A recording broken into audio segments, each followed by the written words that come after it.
अरे तू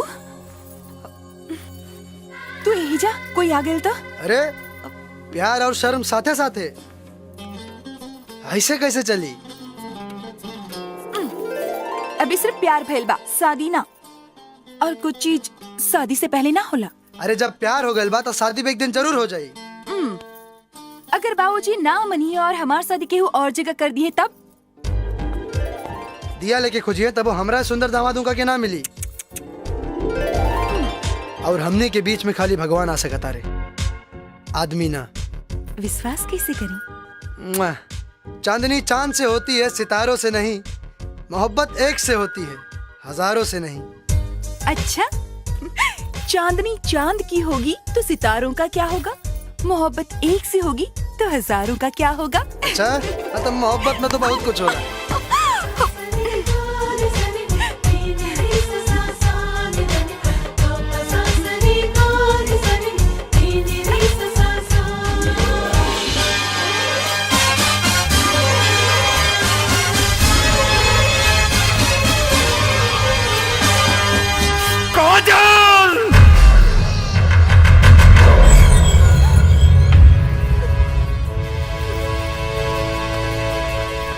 देख लेला नतीजा, बिना मेहनत के बेटी दामाद खोज लेला। एक काम कर, तू लोटा लेके जाकर के पाप पूजा उठा के। प्रणाम फूफा। हम तोहर फूफा ना हैं, तोहर भौजाई के फूफा हैं। सही कहा तानी। ससुर जी प्रणाम। अब लपेट लेला इज्जत। एक बेर ना 100 बार समझौला के नतीजा बा। बाकी ये ललन बाबू रवो ना, जब देखी तब जलत आग में घी डाल दिला डुबुक्की मार के। काजल! चिल्लात काहे बानी? घर के इज्जत बाजार में उछालब का? बेटा पे बाप के संस्कार जाला और बेटी पे माई के संस्कार जाला। ऐ तहार बेटी हमारी इज्जत नीलाम कर देला दू कौड़ी के नीच के सामने। दहेज के पैसा डबल कर दी। बेटी मर्द के हाथ पकड़ ले बिया, कौनो मौगा के ना। उड़ ले बेटा, कहे कि उड़ के छरके वाला मुर्गा बड़ा जल्दी कटाला। पर है मुर्गा लकड़ी के ना, अपने के बेटी के ठेया पर कटाई। अड़ंगा मत लगाए, कहीं बेटी के पाव पुजाई में बाप के कटल गर्दना चढ़ावे के पड़े। ठीक बा, तू हमार गर्दन के नाप ले बेटा। हम तो हर पूरा देह के नाप ले। कहे कि मरला के बाद कफन खरीदे में आसानी रही। बारात में बाजा की जगह कफन के पेटी लेके आई। शमशान के पता बेटी के बता दे, कहे कि पहला बेर मुखाग्नि बेटा ना अपने के दामाद दी।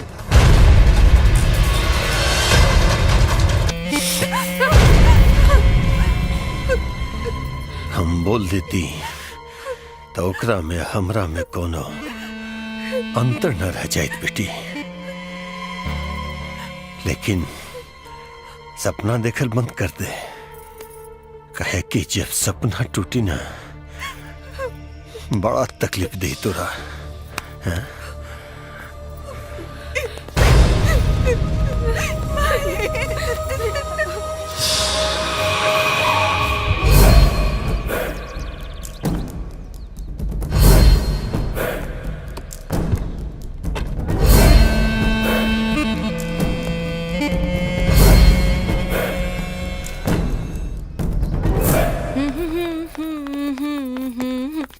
अरे फूफा जी, पालकी।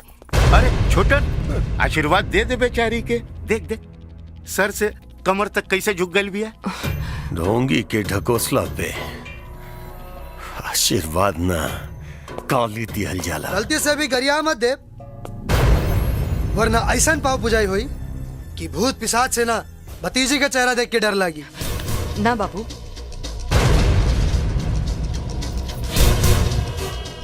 जब बड़ बुजुर्गन संस्कार छोड़ दिले तो उनकर गिनती जिंदा रह के भी मुर्दा में होला। फूफा जी खातिर बैठेला कुर्सी ले आवा। हम यहाँ बैठ के तोहार घर के इज्जत बढ़ावे नहीं की आई। वैसे खड़ा रहला से भी ये घर के सान में कोनो फर्क ना पड़ी। आवे के कारण बताई। काहे से कि चेहरा पे तो 12 बजल बा।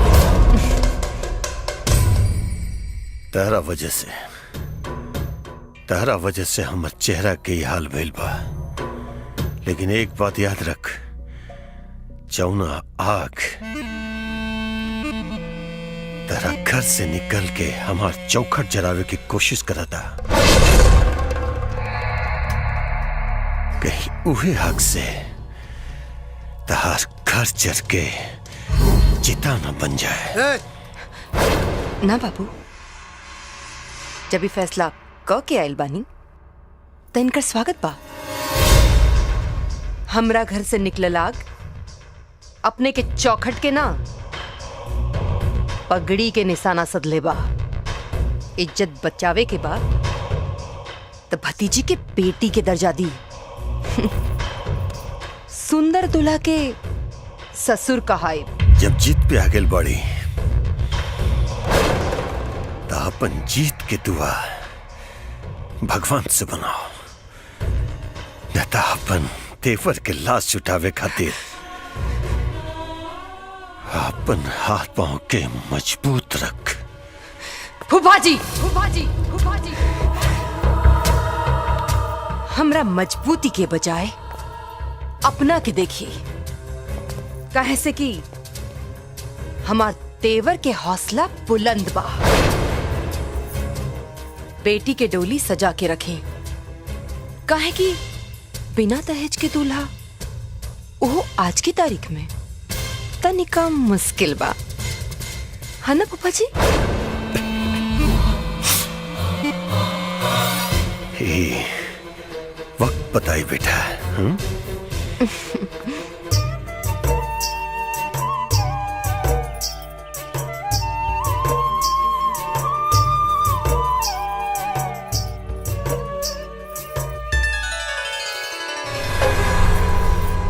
माता रानी की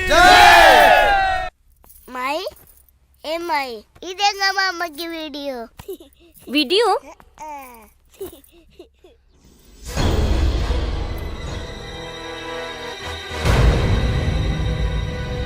जी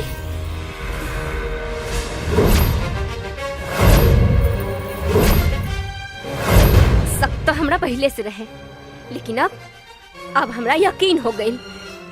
इतना घिनौना हरकत पानी सर से ऊपर हो रहल बा। भैया भैया,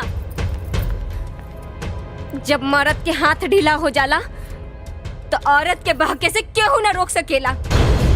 का बात भारती, कहल का चाहता रो? अभी ले तो सिर्फ हम कहतानी, लेकिन जब टोला मोहल्ला के लोग कहे के शुरू करी ना तो तू कहीं मुंह छुपावे के लायक न रबा। तोरा मालूम बा तू का कहताड़ी ना? साफ साफ बताओ का कहे के बा। उहे जे घर में हो रहल बा। एगो कहावत तो सुनले होकबा कि सांप के कितनो दूध पियावा वो एक न एक दिन डसबे करेला, और आज वो कहावत सच हो गई। सौतेला भाई अपन सौतेला होके के रंग दिखाइए देला। बकवास बंद। याद रख कि चोट के पांव बहुत मजबूत नहीं होला। आज तू हमरा मार भी ला, हमरा पे थप्पड़ उठावा, लेकिन सास तो तोरा के सुनी के पड़ी। याद कर भैया, तारा खातिर लड़की के देखलस राहुल। सुहाग रात के सेज पर पहले के बैठलस राहुल, और भौजी के गोदी में उठा उठा के घुमावलस राहुल। हर सुहागन औरत पूजा पाठ में सबसे पहले केकरा के टीका लगावेली? अपना मर्द के। लेकिन भौजी केकरा के लगावली? त राहुल के।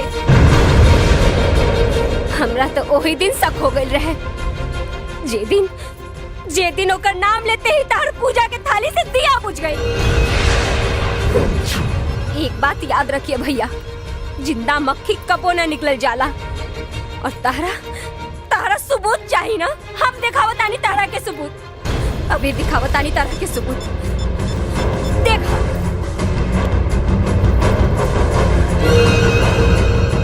जब से तोके देखले बानी, न रात के नींद न दिन के चैन, हर घड़ी बस तोहरे बारे में सोचल करे। घर में तो आ गए बाड़ू, अब बस जिंदगी में आवे के देरी। I love you, I love you, I love you.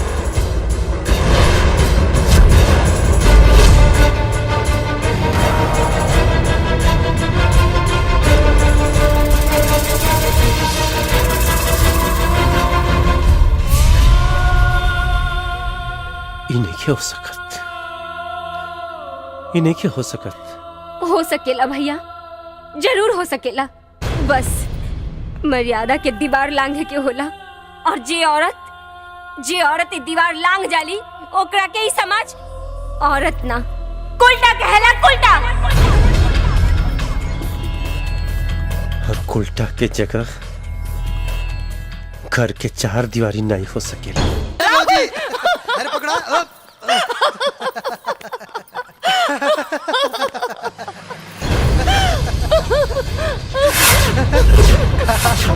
चोर पकड़ा गई, चोर पकड़ा गई। आंख पर पट्टी बांध देला से सच्चाई नहीं छुप जाला।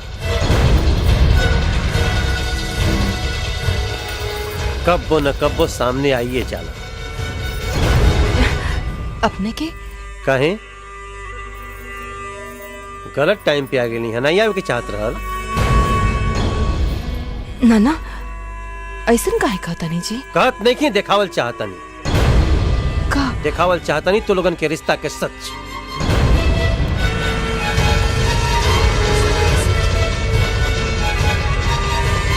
भैया चुप, देख इनके आंख के गहराई। जौना में फिसलत समय हमरा इहो नहीं मालूम रहे कि हम कौना नरक में गिरे जा रहल बानी। तो हर चरित्र देखला के बाद आज हमरा फिर से विश्वास करे के पड़ी कि स्त्री के चरित्र पुरुष के भाग्य कब बदल जाला ये भगवान भी नहीं जान सके।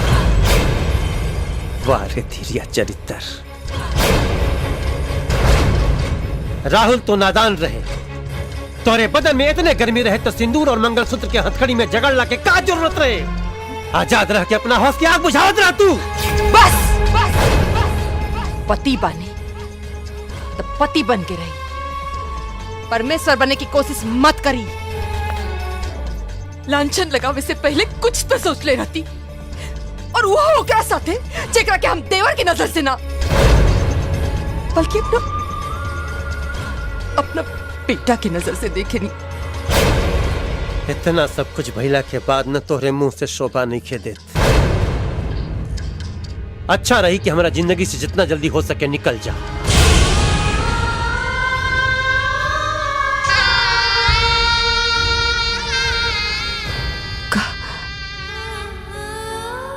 इस सोच अपने के संस्कार के नतीजा बा। एको माई जब अपना बेटा के गले लगा लेवे, एको बहन जब अपना भाई के गले लगा लेवे तो पाक होला, और उहे जब एगो भौजाई अपना देवर के गले लगा लेलस तो चरित्रहीनता बा।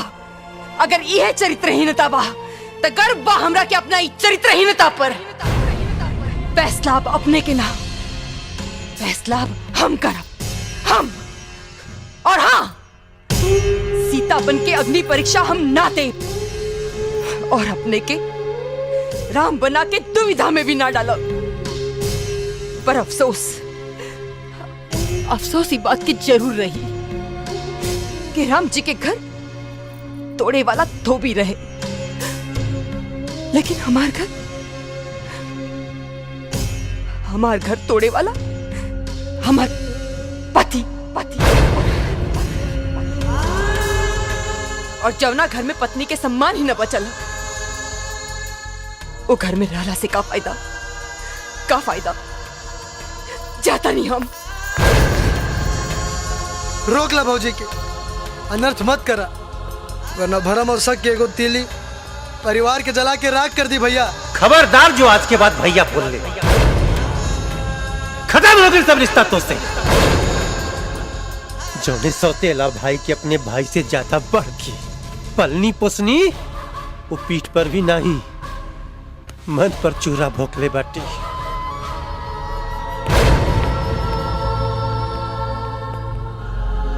सही कहल गइल बा, दीवार में दरार पड़ जाए तो मरम्मत से ठीक हो जाला, बाकी अगर दिल में दरार पड़ जाए ना तो घर में दीवार खड़ा हो जाए।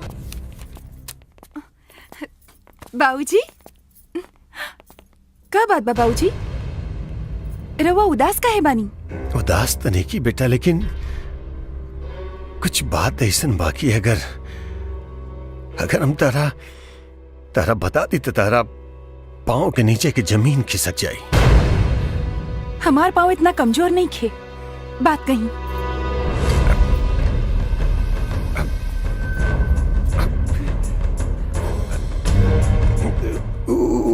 मधुआ के ओकरा देवर के साथ नाजायज संबंध बा। ना, ई नहीं के हो सकत।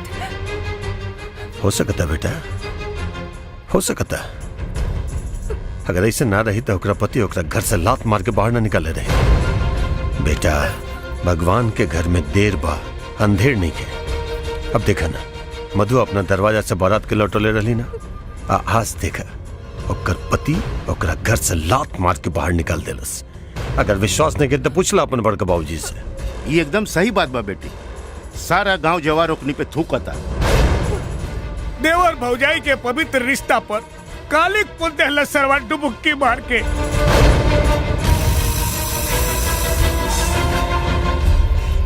ई बात अगर सही बा तो राहुल के कर खामियाजा भुगते के पड़ी। ठीक बा बेटी, चला चला हमरा साथे और बता दो उन्हन के कि तू एक इज्जतदार बाप के बेटी हो, कोनो बेइज्जता के ना। चलो चला अब हमरा साथे।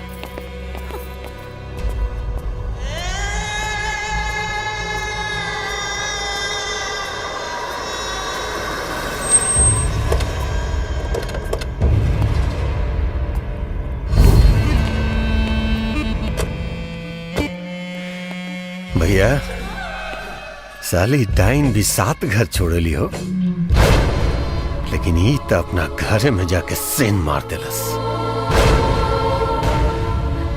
छी छी छी छी, अपना भौजाई संगे कुकर्म करे में एकरा तनिको शर्म नहीं खेआई। अरे ई सरवा कौन कौन अंग कहवा कहवा से छूले होके डुबुक्की मार के। रुक जा राहुल।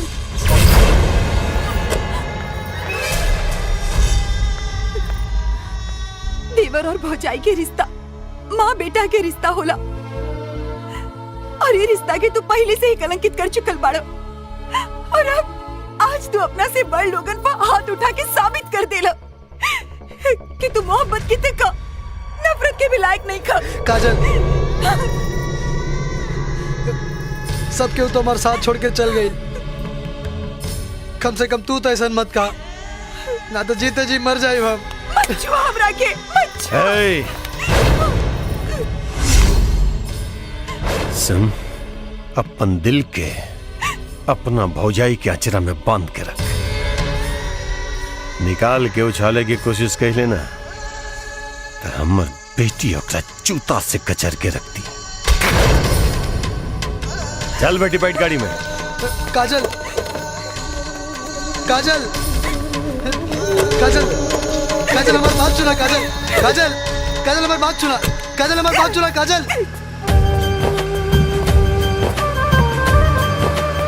राहुल, ए राहुल, राहुल, उठ, उठ भाई।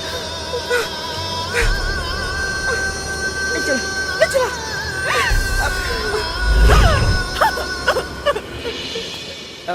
मोहन भैया, भैया, मोहन भाई, एक ठो बात कहे के रहल। अब कौन नया नाटक सिखा के भेजले बा तोहन लोग के? भैया, तोहनी के कारण हमार भाई हमरे हाथ से बेहाथ हो गइल बाटे। बेहाथ नहीं भइल भैया, बस एगो गलतफहमी हो गइल बा। अब तू हमरा के सिखेबे का सही बा का गलत बा? ना भैया, बिल्कुल ना। बस रउआ से एगो निवेदन बा, एक बार खाली वीडियो देख ली। का बाटे मारे? तोहरा साली के पटावे के खातिर हमनी से कैले रहनी। हमनी के गलती के कारण ही सब गलतफहमी हो गल भैया। विश्वास नहीं के तो एक बेर, खाली एक बेर भैया है वीडियो देख ली। आधा वीडियो देख के पूरा फैसला कैला। अब भैया पूरा वीडियो देख के सही फैसला कर। हाँ भैया, और मेमोरी कार्ड में ज्यादा जगह ना रहला से पूरा वीडियो ना गइल भैया, एडिट करके आधा वीडियो ही गइल।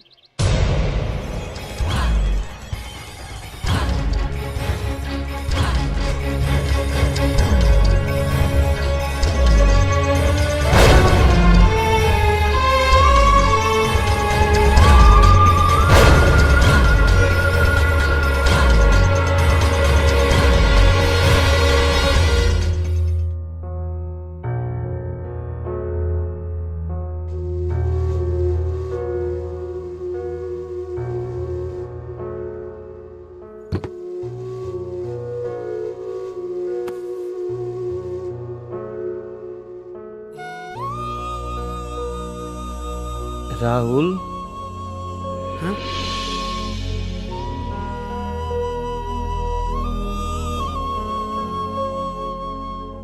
तू ठीक कह ले राहुल कि आदमी के वे करे के चाहिए जौन ओकर दिल करे। कुछ गाव न रे,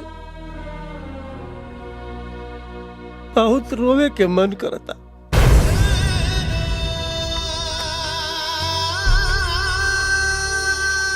तू ही ना कहत रहा कि मरद के आंख में कबू आंसू निमन ना लागेला। एको गलती इंसान के कितना नीचे गिरा देला। अपने नजर में आदमी कितना गिर जाला। हम अपने लक्ष्मण जैसन भाई और सीता जैसन पवित्र पत्नी पर शंका करके बहुत गलती करी, बहुत भूल कर गए नी रे।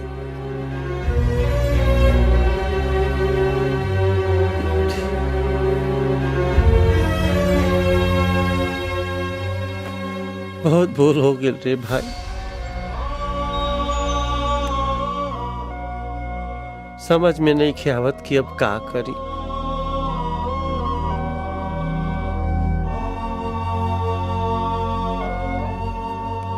बस आज्ञा करी भैया,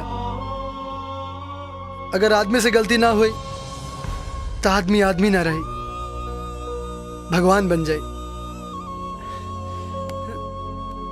हम भगवान के तो नहीं देख ले, बाकी हमार मन कहता भगवान भी हमार भैया जैसन हुई है।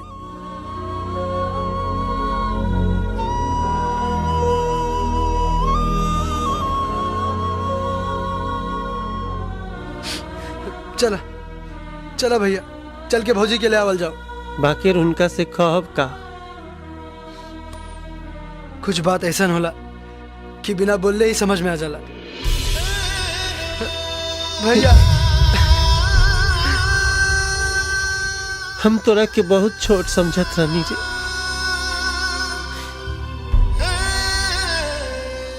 पते नहीं चलल कब बड़ा हो गेले। भैया